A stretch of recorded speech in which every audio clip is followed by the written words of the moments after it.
청주고등학교 1학년 친구들 안녕하세요. 한국사 선생님입니다. 지난 영상에 이어서 지금 3단원 다양한 민족운동의 전개에서 오늘은 네 번째 민족운동에 대해 살펴보고자 합니다. 네 번째 민족운동의 주제는요, 농민운동과 노동운동입니다. 자, 농민운동과 노동운동, 이제 구체적인 내용을 들어가기 전에 선생님이 이 표를 한번 보여드릴게요. 농민운동과 노동운동을 이렇게 한눈에 정리하면 1920년대와 1930년대로 나누어서 살펴볼 수 있는데요. 내용이 조금 다릅니다. 1920년대, 그러니까 노동운동이랑 농민운동이 처음 등장을 했을 때는 생존권 투쟁이었습니다. 살려달라고, 살고 싶어서, 살기가 너무 힘들어서 싸우는 거였다면 1930년대가 되면 그 성격이 항일 투쟁으로 바뀌게 되고요. 방법 역시 합법적인 투쟁에서 무력 투쟁으로 바뀌게 됩니다. 그리고 이제 구체적인 주장을 보면 1920년대에는 소작료를 낮춰주세요, 노동 조건을 개선해주세요 같은 자신들의 생활, 자신들의 삶과 관련된 직접적인 주장이었다면 1930년대에 항일투쟁으로 바뀌면서는 토지 개혁해라, 땅 사고 파는 거 이 제도를 바꿔달라, 일본의 식민 지배, 일본의 제국주의 없애자라는 주장으로 더 넓은 범위로 확대된 것을 보실 수 있습니다. 자, 그러면 이제 구체적으로 들어가 볼 텐데요. 1920년대 농민과 노동자들은 왜 생존권 투쟁을 했고, 어떤 사건들이 있었고, 또 왜 1930년대에는 항일투쟁으로 그 내용이, 목적이 확대가 되었는지 오늘 영상을 통해서 살펴보도록 하겠습니다. 자, 오늘 학습지 16쪽인데요. 일단 농민과 노동자가 1920년대에 생존권 투쟁을 벌였다고 했잖아요. 대체 얼마나 살기가 힘들었길래 살기 위해서 싸웠을까요? 그 내용을 한번 보겠습니다. 일단 농민의 처지를 볼게요. 농민들이 일제 식민지가 시작되면서 식민 지배를 받으면서 이 농민들의 삶을 어렵게 했던 사건이 대표적으로 두 가지가 있습니다. 바로 1910년부터 했던 토지조사 사업과 1920년대에 시작한 산미 증식 계획. 이미 우리가 앞에서 이 내용들은 배웠죠. 토지조사 사업은 조선총독부가 한국인 땅 주인 조사해서 땅 주인 없는 땅 조선총독부가 가져가고 동양척식 주식회사를 통해서 이제 일본인들한테 저렴하게 한국 땅을 팔았다. 이 내용 기억하실 거예요. 자, 그런데 여기에 한 가지 더해서 연결되는 고리가 뭐냐면 토지조사 사업 이후에 조선총독부는 소작인들의 경작권을 인정하지 않습니다. 자, 여기 한번 써볼게요. 여러분 뭐 기억 안 나시면 써두시고. 자, 토지조사 사업의 결과 지주의 소유권, 지주가 그 땅의 주인으로서 가질 수 있는 권리는 인정했지만 소작인의 경작권은 인정하지 않았다. 그러면서 선생님이 영상에서 뭐라고 설명했냐면 조선시대까지는 이 경작권이 보장받았기 때문에 나라에서도 이걸 인정했기 때문에 아무리 지주가 너 내 땅에서 빌려서 농사짓는 소작인의 마음에 안 든다고 해서 하루아침에 그 땅에서 쫓아내거나 뭐 해고를 하거나 이럴 수가 없었어요. 소작권이 보장이 됐기 때문에. 하지만 이 경작권이 보장이 되지 않는다는 것은 반대로 말하면 지주 마음에 안 들면 소작인들을 하루아침에 어떻게 할 수도 있다. 잘라낼 수도 있다. 그럼 소작인들은 자기 땅이 없어서 지금 남의 땅을 빌려서 그 빌린 대가를 치르면서 농사를 짓는 사람들인데 하루아침에 땅에서 쫓겨나면 어떻게 될까요? 뭘 먹고 살아야 될까요? 이런 상황이 발생했고요. 자, 그 다음에 산미증식 계획으로 소작인들의 처지는 더욱더 어려워졌습니다. 자, 산미증식 계획은 간단히 말하자면 일본이 그 부족한 쌀 생산량을 일본에서 부족한 쌀 양을 한국에서 끌어다 메꾸기 위해서 한국의 쌀 생산량을 증가시키기 위한 그런 움직임이었는데요. 쌀을 많이 생산하기 위해서 뭐 비료도 갖다 뿌려야 되고요. 땅도 넓혀야 되고요. 저수지도 새로 만들어야 되고요. 그 다음에 우리 땅에서 잘 자라는 새로운 품종도 갖다 심어야 되는데 이게 다 돈이 들지 않습니까? 원래 여기에 필요한 비용은 지주가 내야 돼. 땅 주인이. 자기 땅에서 하는 거니까. 자, 그런데 지주들이 그 돈을 내기 싫으니까 어떻게 하냐면 소작인들한테 떠넘깁니다. 비료값 이번에 네가 내라. 뭐 저수지값 이번에 네가 내라. 이렇게 하면 소작인들이 이걸 거부할 수가 없는 거죠. 왜? 거부했다가는 땅에서 쫓겨나니까. 그래서 소작농들은 여기 써놨죠. 너무나도 높은 비율의 소작료와 공과금, 수리조합비 같은 지주가 내야 되는 거. 요거 공과금이랑 수리조합비는 사실 지주가 내야 되는 거거든요. 이것도 떠넘기는 게 부족해서 땅을 빌리는 대가로 받는 소작료도 원래는 보통 조선시대나 고려시대를 보면 예를 들면 선생님이 소작농이라면 그 땅 주인한테 뭐 몇 평의 땅을 빌리고 거기서 농사를 열심히 지어. 그래서 이제 가을에 수확을 하잖아? 그럼 수확량의 뭐 적게는 30%, 많게는 50%까지 소작료를 내거든요. 그러니까 예를 들면 쌀을 이번에 100가마니를 생산했다? 그러면 50가마니를 소작료로 지주한테 주는 거야. 땅 빌린 값으로. 근데 이 당시 고율의 소작료는 어느 정도냐면 70%, 80%까지 소작료를 떼갔습니다. 자, 그럼 100가마니를 생산해도 80%를 떼가면 20가마니밖에 안 남는데 그것만으로도 지금 먹고 살기가 빠듯한데 뭐까지 떠안아야 돼? 지주가 내야 되는 돈까지 떠안아야 돼. 그러면 소작농들은 살 수가 없죠. 생존권의 위협을 받습니다. 선생님이 원래 글씨를 빨간색으로 쓰는데 뭐 이게 글씨가 다르다고 해서 다른 의미는 아닙니다. 어머, 저것까지 빨간색이 됐네. 자, 이렇게 얼마나 살기 힘들었으면 그랬을까요?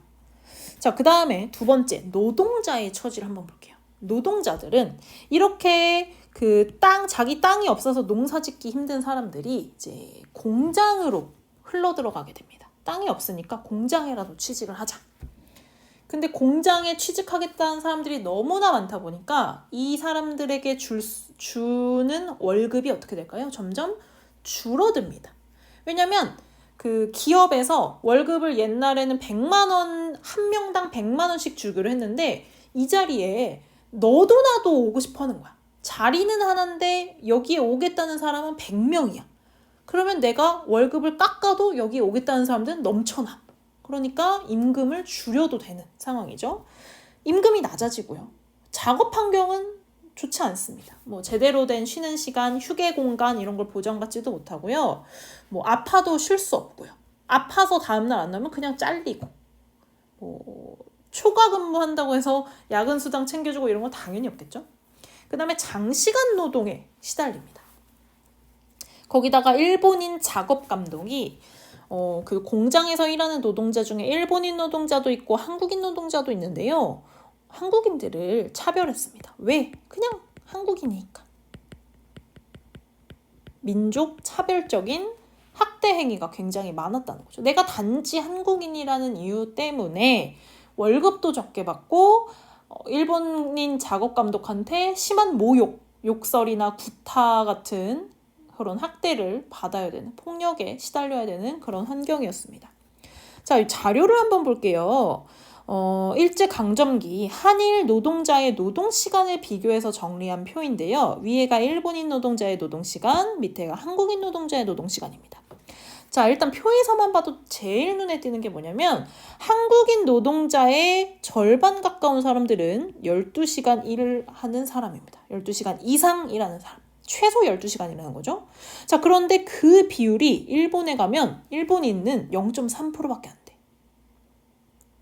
엄청나죠. 거의 100배 이상의 150배 정도 되는 차이가 나죠. 자, 그럼 일본인들은 보통 몇 시간 정도 일을 하냐? 거의 90%의 일본인들은 여기까지죠. 여기까지니까 12시간 이하로 일하는 사람들이 대부분이었고 한국인은 절반 이상이 고된 노동에 시달려야 됩니다.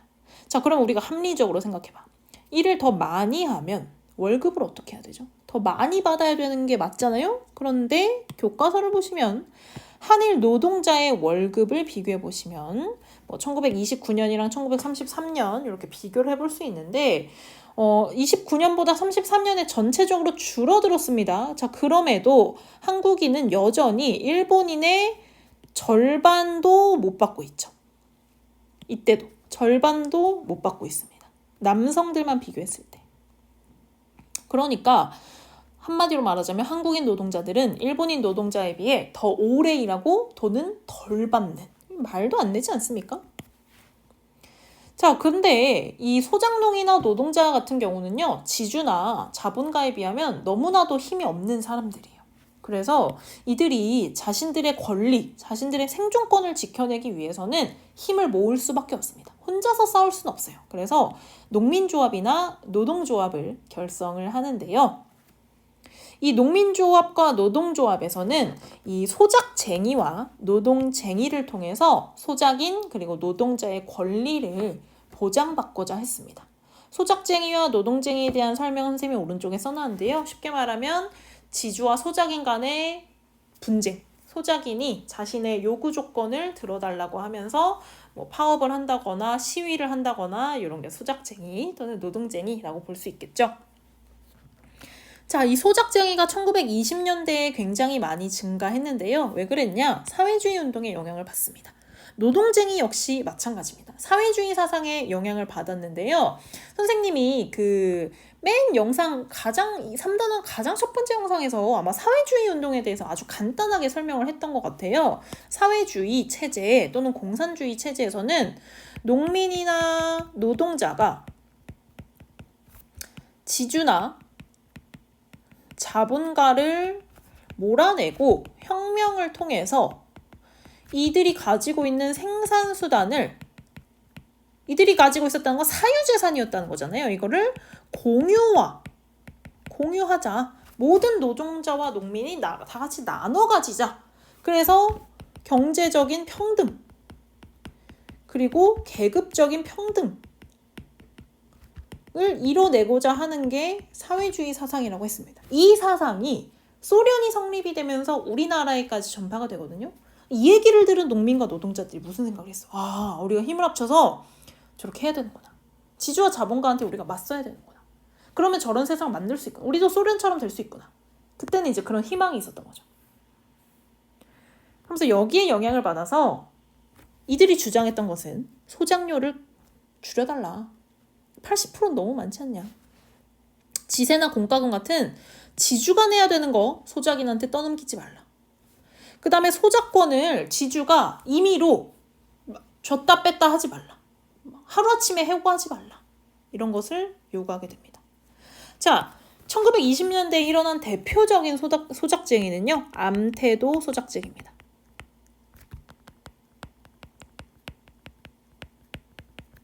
전라남도 신안군에 있는 암태도라는 섬에 소작인들이 다 함께 힘을 모아서 지주 문제철의 횡포에 맞서서 소작료를 줄여달라. 그 다음에 요 위에서 했던 이런 요구 조건들을 비슷하게 했겠죠. 그 당시 암태도 소작인들이 내던 소작료는요. 70%였대요. 100가마니 중에 70가마니를 지주한테 내야 돼. 남는 것도 없어.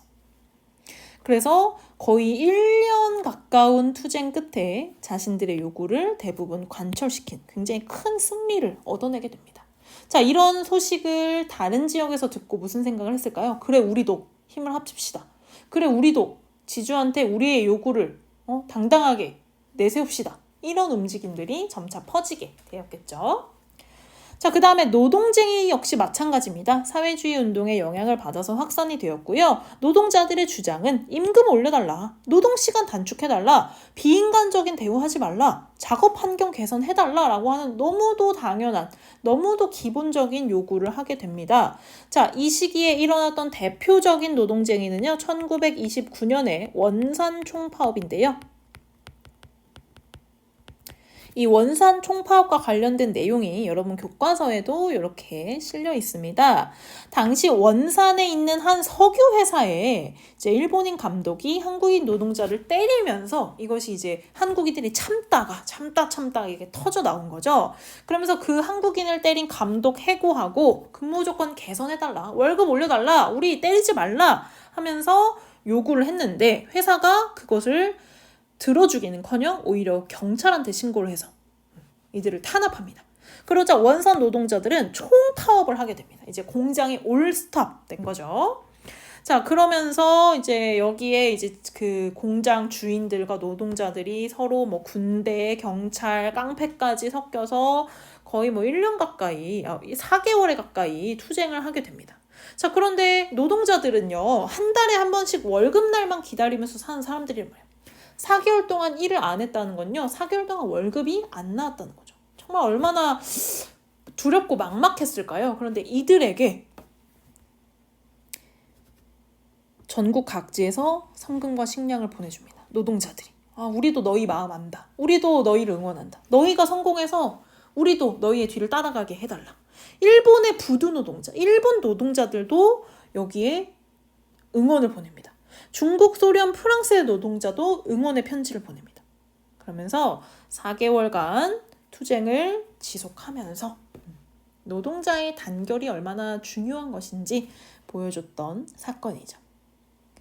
자, 그렇게 1920년대에는 이렇게 자신들의 삶을 지키고자 정말 살기 위해서 싸웠던 이 농민과 노동자들은요, 이제 1930년대가 되면 항일 투쟁으로 그 목표를 확대합니다. 그 이유는 일제가 지주와 자본가 편만 드는 거야. 농민과 노동자의 그 약한 사람들의 목소리를 듣고자 하는 마음이 없어. 전혀 없어. 그러니까 우리가 아무리 뭐 원산 총파업 성공하고 뭐 암태조 서작전이 성공해도 그때뿐이고, 일본이 있는 한 이거는 우리가 우리의 생명권, 뭐 생존권을 보장받을 수조차 없겠구나라고 생각을 하면서 일본을 몰아내야겠다.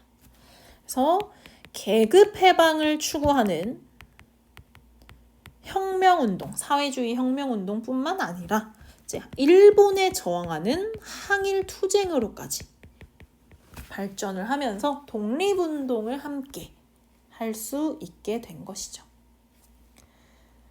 자, 요 얘기를 할 때마다 선생님이 이제 작년에도 그렇고 재작년에도 그렇고 꼭 소개하는 인물이 있는데요. 바로 평양 고무공장에서 일을 했던 여성 노동자 강주룡입니다.